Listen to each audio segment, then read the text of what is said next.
हिंदू महासभा के आप राष्ट्रीय अध्यक्ष हो।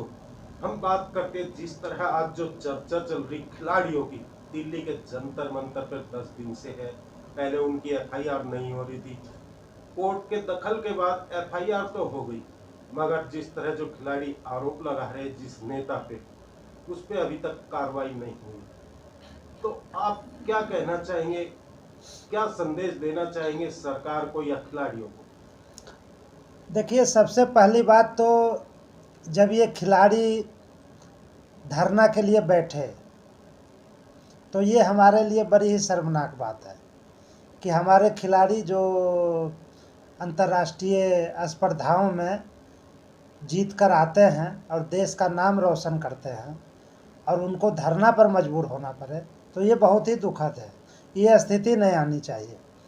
और उसमें भी महिला खिलाड़ी, और वो महिला खिलाड़ी आरोप लगा रही है कि ये यौन शोषण का आरोप लग रहा है। और किस पर लग रहा है? फेडरेशन पर, जो पूरे स्पोर्ट्स का एडमिनिस्ट्रेटिव बॉडी है, जो स्पोर्ट्स को संचालित करता है, जो गार्जियन है, जिसको एक गार्जियन और पिता की भूमिका निभानी चाहिए। और अगर उस पर इस तरह का आरोप लग रहा है तो ये बहुत ही दुर्भाग्यपूर्ण है। और जब खिलाड़ियों ने जांच की मांग की तो सरकार के द्वारा उसकी जांच तुरंत बैठा देनी चाहिए थी, उसकी सीबीआई जांच होनी चाहिए थी। लेकिन जांच में बहुत देर हो गया, सरकार ने कोई कदम नहीं उठाया। और अंत में सुप्रीम कोर्ट के आदेश के बाद एफआईआर हुई है।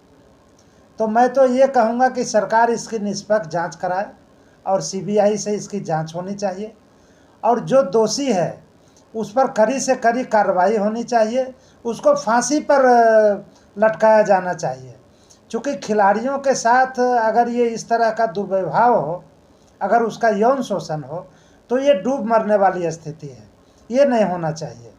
अब जहाँ तक स्थिति रही कि जिस पर आरोप लगा, क्या वो सही में आरोपी है नहीं है, तो ये तो जांच का विषय है। जब जांच एजेंसी इसकी जांच करेगी तो अपने आप ये पता चल जाएगा कि ये आरोप सही है या गलत है। लेकिन इसका निष्पक्ष जांच होना चाहिए। अखिल भारत हिंदू महासभा किसका समर्थन करेगा? देखिए, हम न्याय के साथ हैं। जो न्याय की बात है, अगर खिलाड़ियों का शोषण हुआ है तो इस पर कड़ी कार्रवाई होनी चाहिए। और इस तरह का खिलाड़ियों का शोषण भविष्य में ना हो, इसकी गारंटी भी दी जानी चाहिए। तो निश्चित रूप से चूँकि खिलाड़ी आरोप लगा रहे हैं, उसमें भी महिला खिलाड़ी, तो निश्चित रूप से हम महिला खिलाड़ियों के साथ खड़े होंगे, क्योंकि वो देश की बेटियां हैं। और देश की बेटियों के लिए खड़े होना हमारे लिए गर्व की बात है। और अपने देश की बेटियों के लिए हमेशा खड़े रहेंगे। हिंदू महासभा हमेशा ही देश के बेटियों के साथ है और हमेशा ही रहेगी।